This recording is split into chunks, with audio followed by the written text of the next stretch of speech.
Konnichiwa, and welcome back to our journey through Japan aboard the magnificent Scenic Eclipse. Our 9-day Cultural Wonders of Japan voyage is taking us down the country's west coast from our starting point in Sapporo. Before we head off, we have an entire day exploring the port city of Otaru. Otaru has long been known as a fishing port dating back to the indigenous people who named the town, the Anu people. And the fish of choice were herring. There was so much herring here that in the 19th century, many of the fishermen became millionaires and built these incredible villas around the town. Well, you know the end of the story, don't you? Of course, they overfished the herring. The fish ran out. So today, it is now a tourist town known for its great seafood sushi, of course, and its wonderful canal. So what would this canal have been like in the 19th century when it was a bustling port? Okay, so this canal was built in 1923 and then used for until 1960s to carry the cargo, the commodity from big so that was sort of when they overfished the area. That was when the fishing industry broke down. Once a crucial trading port, Otaru is now best known for its beauty as well as its fascinating history. And it's thanks to the passion of the Otaru locals that the historic canal has not only survived, but thrived. During 1980s, Otaru, a municipality, almost decided to reclaim entire area. To reclaim it, really? Yeah. And then lots of citizens were against the idea. So that's why half portion of the canal was reserved. Thank heavens for that. So the community rose up and said, you're not turning this into a road. We love it. And now look at it today. Yes. Oh, people power. As well as its iconic canal, Otaru's rich port history created another of the city's main attractions, its many glassware shops and studios.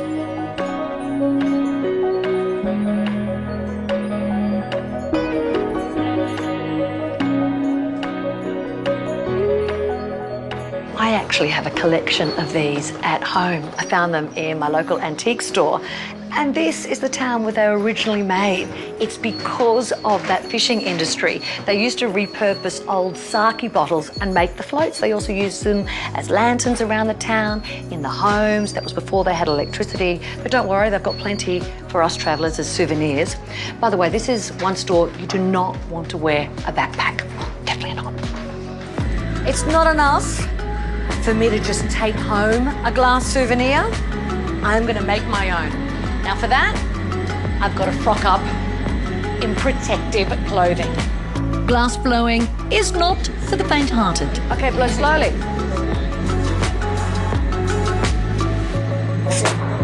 But I gotta tell you, creating your own take-home masterpiece, it's really satisfying. Now I'm doing the bottom. Oh, it's steaming.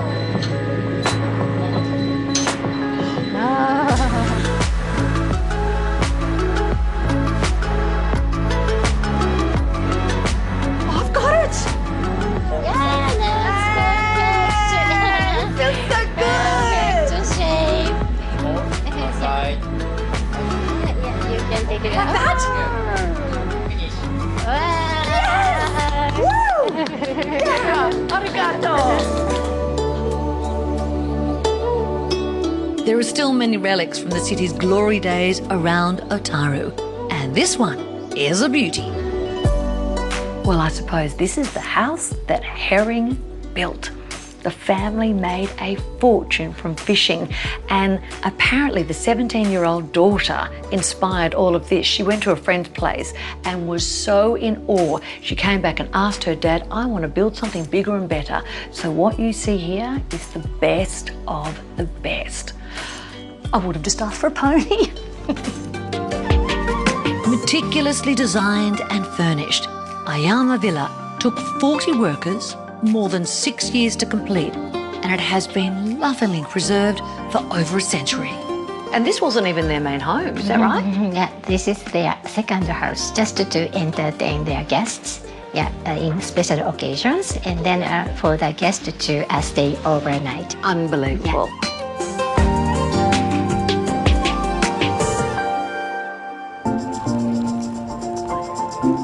From Otaru, we are embarking on our ultra-luxurious discovery yacht, the Scenic Eclipse, to begin our journey down the country's west coast, an area known for its cultural wonders, breathtaking beauty, and of course, the kindness and hospitality of the locals. That's a cocktail? Yes, the sake clouds. You are showing off. Oh, you should be taking a photo of The this. cloud is gone. Discovery yachts don't come much more indulgent than Scenic Eclipse, and that extends to its many dining experiences. How good does this look? I am in a lot of trouble on this trip because I love Japanese food. Never met a Japanese meal I don't like. So, of course, I've signed up to the sushi bar here on the ship. Coco's is the Asian fusion restaurant on board, and within it is my favourite spot, an intimate 10-seat sushi and sake bar. It is just one of several yummy dining options.